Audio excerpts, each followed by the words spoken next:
They said he was not in his right sense. In fact, they termed it juju. They said I hypnotized him. Probably I'm a witch. That how come a young man, a full-fledged young man like that to go tie the nuptial knots with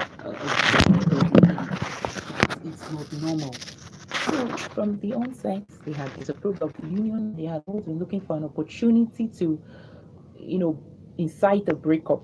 So what happened that eventually resulted to us parting ways was actually incited by his family members, really. Mm.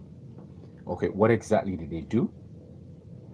Okay, there was a time I brought a relative of theirs to live with me, although against the warnings of a friend, a very close friend. She said, "You know, these people don't like you. You shouldn't bring somebody from their other side to live." I was like, marriage is not something them, no Mm. matter what. And fighting that. Yes, so I need to show them that I don't care what they think about me. I've accepted them. It is left for them to accept me too. Mm. So I brought this girl, not knowing that they were eventually going to use her against me. They started, engineering her to be disobedient, to even fight me. So at that point, they came in, and in what even amazed from her grip, from the grip of this charm, from her, because they felt the guy's life has been mortgaged. So they were telling him, pack and leave this house, you know. So those were one of the things they did, and that happened in the year 2013. But it's something I told them. I went down on my knees. I told them before them. I said, if I be a covenanted daughter, if you guys see this is juju, wait for it. This guy is going to be the only rallying point in this family, to the point that you guys will see yourself begging this family for food. Sorry to say, and that happened.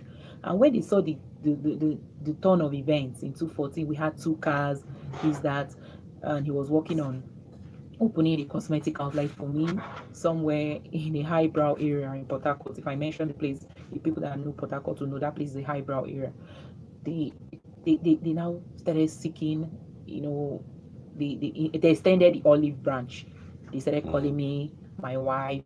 They wanted peace, and but my people were like, um, eat with them with a very long spoon, tread with caution.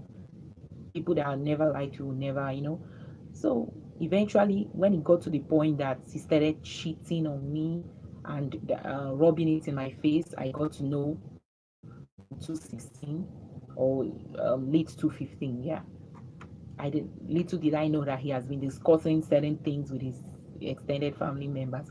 So at the point when he moved out of the house in 2017, I tried to call the attention of one of the aunts that I to the house even. So I thought she was on my side, but I was surprised the response I got. She was like, can't you see he doesn't want you anymore? Go, your juju has cleared in his eyes. He's married by Mm. force. I was shocked. I was like, this somebody I expected to be on my side. And look, he has moved out of the house these 7 days. I don't know his whereabouts, but I heard he reports at the office. Please, could you help me?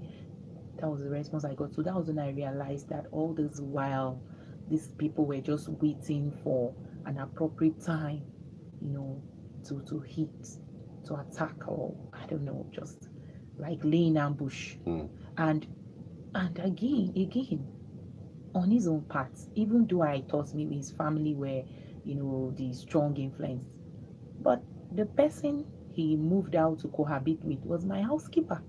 Shockingly enough, Mm. this is a girl I brought in, cleaned up, sheltered, I paid monthly. She had even left my house unceremoniously 2 years ago, before 2017. And my ex-husband, knew the circumstances surrounding how that girl left. She was very disrespectful, to me, very disobedient. Several occasions I drew his attention to that fact. He will not, he will not reprimand her. Right? This girl had left. I was shocked that this was the same girl my ex-husband happened to move out of the house to cohabit with. I So even, how did you find that out? all right, neighbors told me. Mm. But before neighbors told me, I got a report. Somebody, um, in the office was I called somebody in his office that I was close to. You know, like I said, I did my internship with the company, so I'm well known, everybody. So there was someone I was really close to, a fellow lady. I told her that, look, do you know that my husband, I have not seen him for 7 days? She said, that's unbelievable.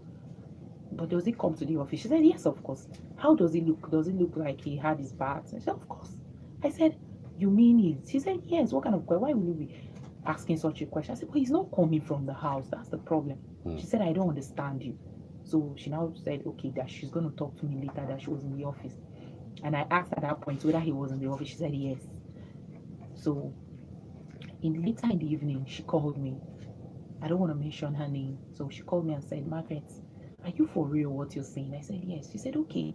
There's this thing they've noticed. She said they in the office have noticed that there's this strange girl that brings food into the office to serve him. Mm. And they had known that I don't do that. Even if I have an attendant, I don't send the attendant to the office except he, with his permission. Or, I can understand that during office hours he could eat out, but when he comes home he eats. So I was like, you mean some strange girl brings food? She said, yes.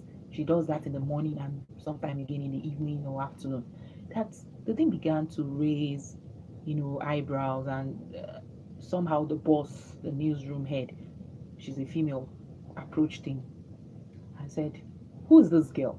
In front of everybody. She just asked him before public, I mean, before The everybody. public glare. Yes, public glare in the office. Who is this girl? She called him and asked him. He was like, I employed her. The boss asked him, as what? somebody somebody now said, as special advisor food affairs. Everybody roared in laughter. Mm. So, but along the line, the boss, it was serious. So maybe when he noticed that it was beginning to, create Show. attention, yeah, he started asking the girl to wait at the canteen for him. He will come there and meet at the office canteen, and then. So this person that was telling me, they said one day she now decided to approach this girl. She went and just sat down with her and started trying to know. She said, "Who are you?" She said, called his name and said she was employed by him. She said, "As what?" So you bring food from where? What's your name? She said the person even told me that she noticed that the girl was even a bit fluent. She speaks a mature girl of 20 something. I said, could you describe this girl? She tried, but somehow she couldn't get the description. So 2 days after, it was like a trance. Yeah, like a kind of trance. Her picture just played out before me. And I saw her. And a voice just spoke and said, that girl is your one time your housekeeper. Her name is Gift. Ha! I jumped up. I looked out, I picked my phone, I looked at the time. Past some few minutes to 11 p.m. I said, if I call this person by this time, that's this lady that told me about this girl. Okay, let me try. I called her. Oh my God, she picked. I said, sorry, did I wake you up? She said, no, not at all. I said, I want to tell you, this girl you told me that brings food to my husband in the office, could she be like this? I gave the description. The lady shouted, Margaret, hey, you've got eyes. You've really got eyes. Are you sure? I said, no, it's not, no joke. Is that how she looks? Is that? She said, yes, and that name you mentioned, that's the name you usually calls her. Mm. I said, what? That girl used to be my housekeeper. In a layman terms, my house girl. She said, what? Could he stoop so low? I said, that's what I'm trying to figure out. So I'm trying to wrap my head around the whole thing. And I told her the story surrounding how that girl had left. She said, wow, this is serious. So that was how I got to know. So I still didn't, I was battling with that fact. So I called somebody who knew when she was living with me, people that knew her. So one person volunteered to spy on her. And they followed her up. And that was how they got her contact. He had changed her, he bought her a new phone. That's my ex-husband. Gave her a new line. So somehow I was able to lay hands on the new line, and I gave it to the person that was spying on her. The person contacted her, spoke with her, she knew the person, and they arranged her to a particular venue. Little did she know I was going to appear at that venue. They kind of used a job opportunity, to work on her, and that offer was mouth-watering, so they brought her. Although when they were even calling her, they recorded her, and I heard what she was saying. She was like, no, she has a job already, she doesn't need a new job, that she's well paid. They were like, where do you work? That was how she now revealed where she was working mentioned my ex-husband. The person now said, what? I don't understand. How could you be working for the husband? I thought you used to work with them and you left. She said, well, he said the wife is no longer in the country. In fact, he said they are no longer together. And the person was like, and you're comfortable working with him? They are not together. What makes you feel? She said, well, he has rented another apartment somewhere in town, and Hmm. I resumed every morning. I do his laundry, I do his, I cook and take it to the office for him, to him. I I go to the bank for him and stuff like that. The person said, are you serious? For how much? Hmm. She said 10K.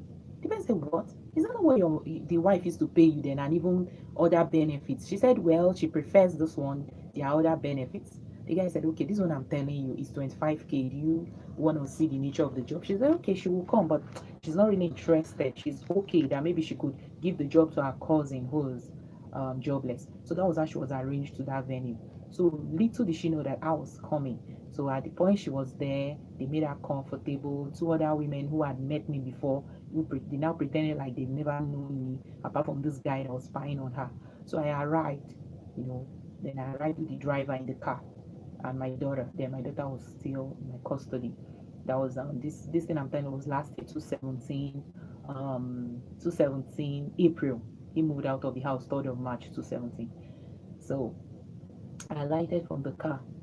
So as she now where she was at the place, the venue, she Hmm. spotted me as soon as I lighted. They said she stood up and she was frightened.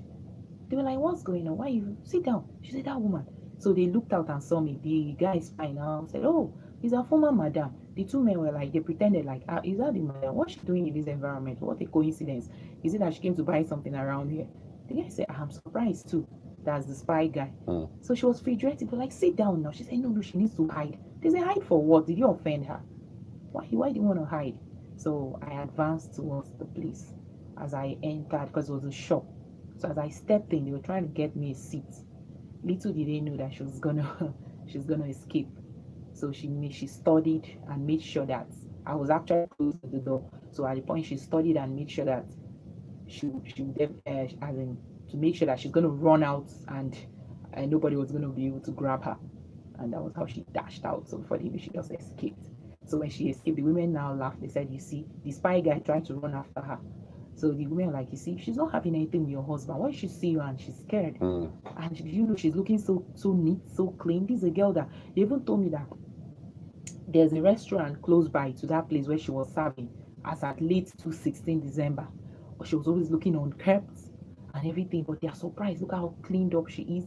That something is really wrong. They told me, Madam, you will do something. They were like suggesting different things. We'll take you there, we'll take you. I sat down. When the guy returned, he said he couldn't find her. She's gone.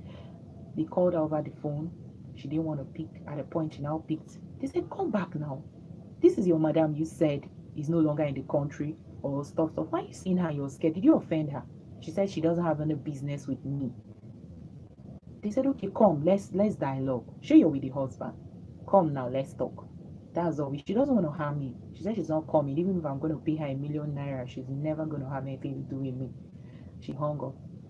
So the women were like suggesting different things. I stood up. I was like, okay, let me leave. There's no point. They said, Madam, are you just going to walk away like that? Someone has just, your housekeeper just took your husband and you want to walk away like that, just like that. I said, I was confused. In fact, at that point, the place was just spinning around in circles. My legs could no longer carry the weight of my body.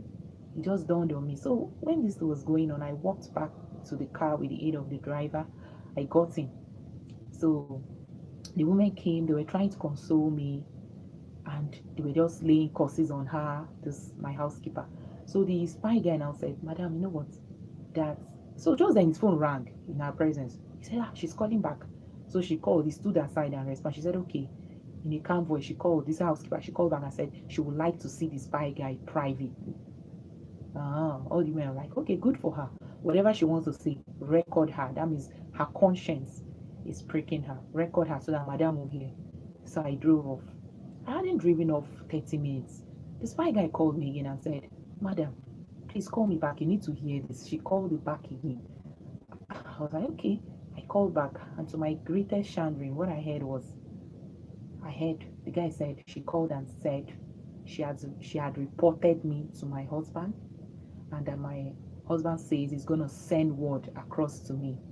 Mm, Obviously, he's stating his stand through mm, this girl now. mm, And that as for her, no, she now told the spy, as for you, I'll never forgive you. You just betrayed me. Then as for her, as for me, she now said herself, the housekeeper now, tell that woman she should never ever summon me again anywhere, because I'm ready to fight her with the last drop of my blood. In fact, I will kill her. Uh-huh. Her husband doesn't want her anymore. Is it my fault? Is she not the one that she said I heard she said I drove my husband out of the house. The spy guy now asked her, how did she drive out? She said, well, she doesn't care, but she knows that eh, my husband told her he was tired of the relationship. She called it relationship. I was very particular about that. I said, are you sure that's what she said? As in, she didn't call it a union. I said that's what she said. She said right from day one she has even been saying relationship and calling your ex-husband by name. So she said he doesn't want the relationship anymore, that he had even been looking for an opportunity to opt out. So where the organization where she went to report him, provided that golden opportunity. So he has taken a bow. So she should not chase me around. The guy now asked her, is this not a woman that sheltered you, clothed you, brought you in? I mean, why are you doing this? Why are you paying evil for good? She said, she now told the guy, what evil am I paying? I'm only doing my job. The guy said, you're doing your job. She said, yes. The guy said, okay, do you know what? If this woman wanted to harm you, you were being spied on for some time. You take food to the office, to the husband's office, and what if she had kidnapped you and taken you somewhere, you know, and something terrible was done to you? She said she cares less. That after all, I'm blind. What can I do? mm. That was what I got from. So I went home. I knew I collapsed. It was even my driver that resuscitated me and told me, look, this is not time to faint. It's time to pray. Mm. So he stated his stand through the girl. And even at the point when my daughter was still with me, he would be sending the girl to the house whenever, because there was an arrangement. When he wants to see the child or wants to buy something, he said he wants to have the child come around. So at that point, before he nicodemously took the child away from me, he will send this girl weekends. Like, I'll send message across to him. I'll list the things the child needs. When I send it to him, he won't respond. Then he will tell the person to tell me that weekend I should prepare the child. He will come for the child. I'll be wondering, is it that he's going to come himself? I will just imagine that how he's going to come home and knock the house he had moved out with his personal effects. I'll just think, and I said, okay, but do you know that when he gets to weekend, he will send this housekeeper, and this girl will have the effrontery to come knock. But as soon as I open the door, she'll dash off. So I called the organization where I had, laid my complaint, because there was also domestic violence. So I took the complaint there. It wasn't Okay, because no, of, no. Let's the domestic violence in what sense?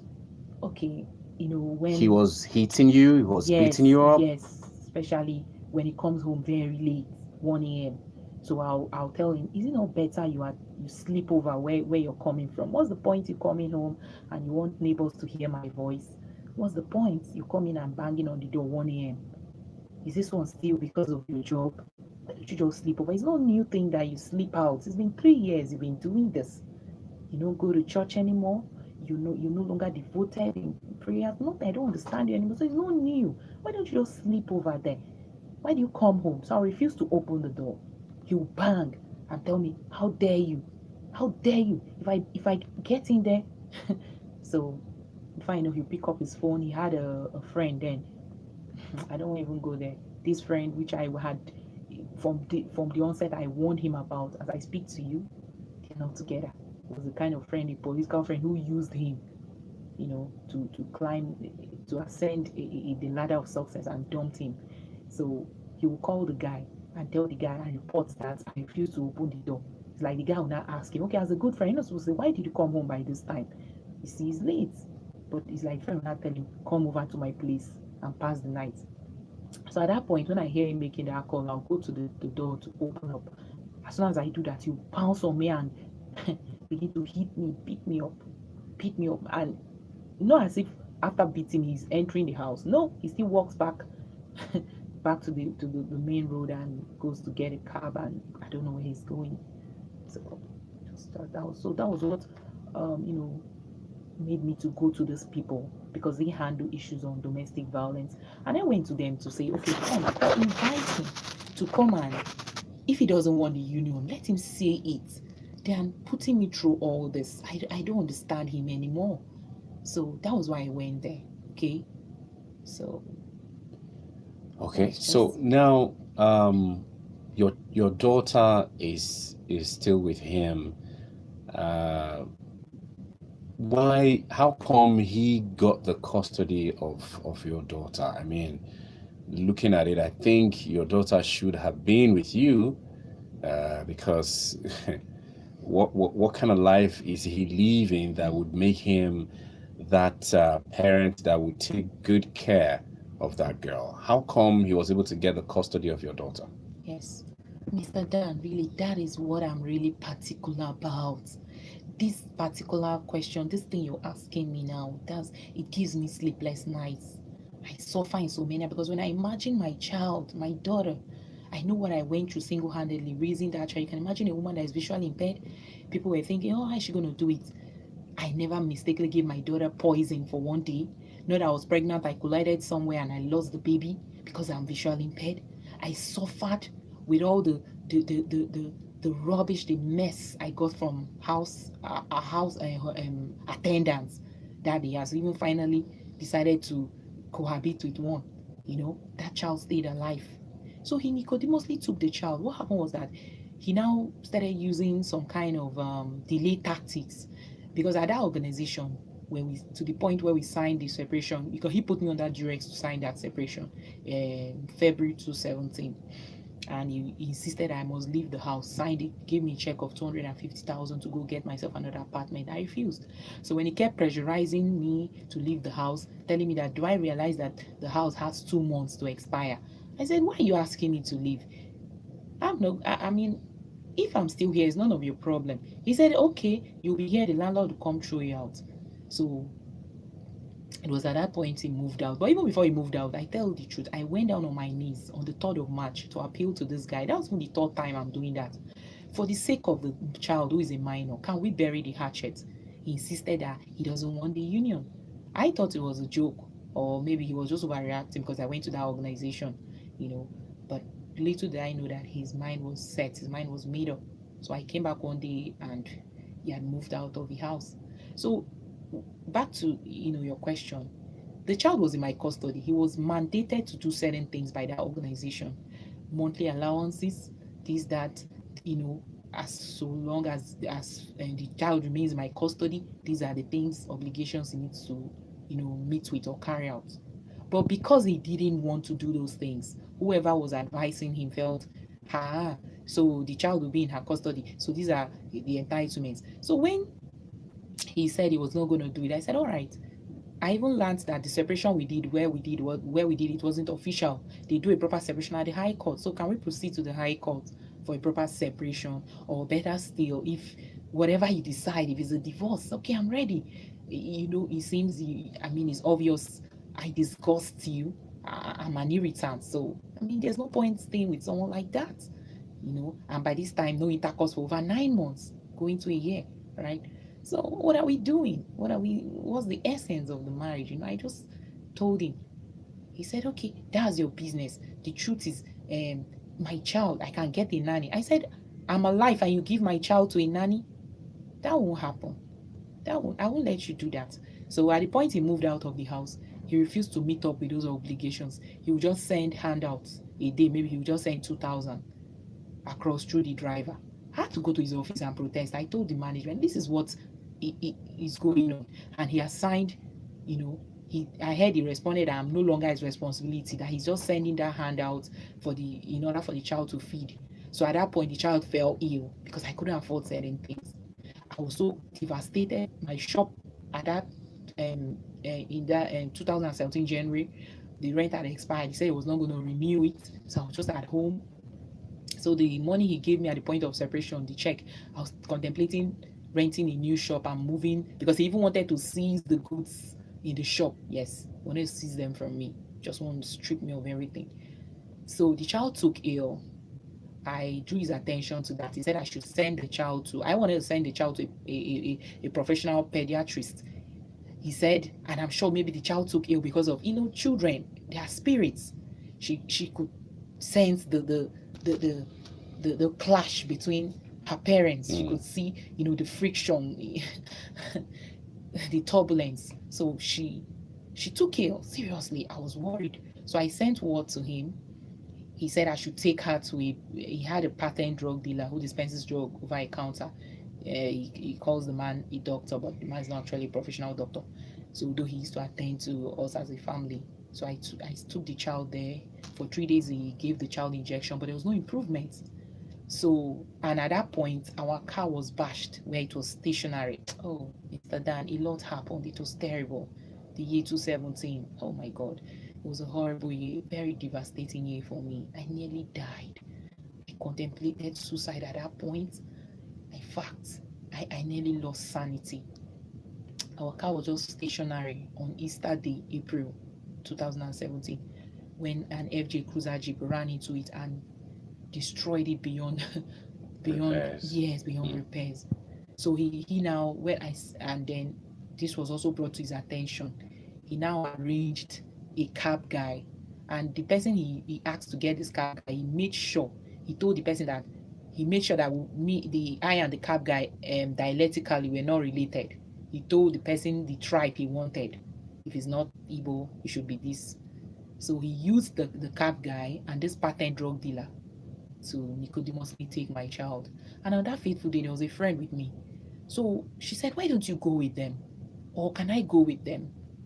Okay, he's a friend. He said, "Can I go with them?" I said, "No, this guy won't do that. I've instructed him. If anything happens, I will arrest him." That was why I was telling the guy, this cab guy. I said, "Don't." He knows now. I've told him the wherever surrounding this child's care. This child is in my care. He dares not do otherwise. He dare not do otherwise. The guy was like, "But I have a feeling." I said, "No, don't worry. You'll bring your child back." That was the mistake I made. Everybody, I blamed myself till date. I still blame myself, seriously. Though the child, I was looking at the fact that, okay, she wasn't that, he wasn't that bad. Just that the fever, she was still running temperature. That was all. So I didn't know that this guy had planned with this cab guy, and he now used the cab guy and called the cab guy to bring the child to the office. That was how he took the child away. When I waited up till 9 p.m. because he came around 7 in the evening. And he said he was not in the after. I kept calling him on morning. He said he was in church because it was a Sunday afternoon. Then he said he was going to come in the evening. That was the cabman. So I waited up to 8:39. I called. What's going on? He said first he lied that he was in traffic. I said traffic on Sunday in Port Harcourt. That's not possible. He said he's coming. After some time, I called again. 5 minutes. He now told me, "Ma, your husband told me to bring the child. So he has stayed. I thought he was going to release her back to me. But unfortunately," I said, What? What are you talking about? Hey, if you know what's good for you, get my daughter right this minute." He said, "No, he'll get back to you tomorrow." He said he just wants the child to be with him tonight. That was it. That was the end. I fought tooth and nail. Mr. Dan, I went to the police, family welfare. Oh God. The humiliation I got. This my story made me now realize that this country, for you to get justice, is not it's no joke, because there's a lot of rot, there's a lot of mediocrity, ineptitude, compromise in the justice system. Yes, they made me understand that it's my right for this child. This child is supposed to actually be my custody. Yes, it's my right. But I don't know what was going on. There was now a twist. I'll go this other day, they'll tell me something else. This guy was going behind my back and bribing these people, winning them to his side, giving them reasons. Okay, one of them now opened up to me. She said, "This is what that." She asked him a soul searching question: that is it that this Margaret can't take care of this child? Why? He said, well, my husband now, thank God he wasn't economical with the truth. He said, yeah, if you see that lady, you see her, she can wash, she can cook, she can do everything without, as you see her, without eyes. So the woman asked, so why can't the child remain with her? She said he went dumb. So he was not doing it because I can't take, I'm not capable. He's just because he doesn't want those entitlements. It was mandated, or To be directed, paying. yes, to get to me. That's just the fact. Because this is even a child he hardly spends time with. Let me be frank with you. There are times that he will call me from work then when we're still in the marriage and ask me if she's fast asleep. I said, why are you asking? He said, because he needs to rest. I said, your child you've not seen for a week. Are you the only media or journalist in this town? You're always busy.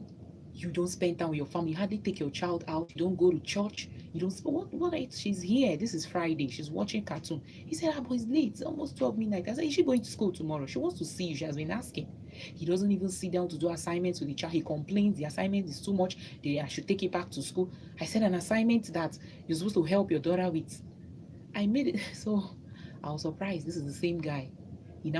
He celebrated her birthday when she was just when she for the only time he celebrated her birthday was when she was 1. All the other times till she turned 4, I used to mark it in her school. I have pictures to as proof. Okay, I'll call him. I even remind him of his daughter's birthday. He usually forgets. Oh, yeah. So when the cake is done, is baked, and I take it to her school, I'll call him. He say, okay, I'm coming. I'll join you guys. He will never come. He will sell. Okay. Well, As I speak to you, sorry, I want my daughter back. I want my daughter back. My daughter is my life. She's all I've got. I know what I went through to have that child. I had her in 10 months. I nearly died. She's a blessing. I need her but back. Margaret, first and foremost, you need the wherewithal. Yes, I know. Because if she's going to be with you, you need to have a steady job. You need to be able to afford, taking care of her. All right. So I guess that's where our focus, should be. Yes, the marriage is over now, but hey, Margaret's life is not over. We're glad that she got out with her life. A lot of women never did.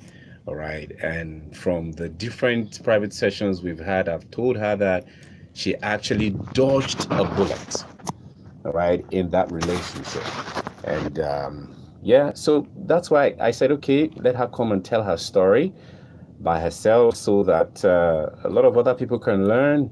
And at the same time, if there is anything, if this story touches you and you'd like to, be of help in any way, please, reach out to me, and let's see how to make sure that Margaret gets back on her feet again, and then start the process of getting back her daughter. Margaret needs a job, and yeah, she needs that, wherewithal to be able to live that day-to-day life. There are things that she can do, do very well, right? I believe in the course of the show, we'll get to find all of these things out. We'll be opening the phone lines now. 01277 0993, 01277 1993, 01277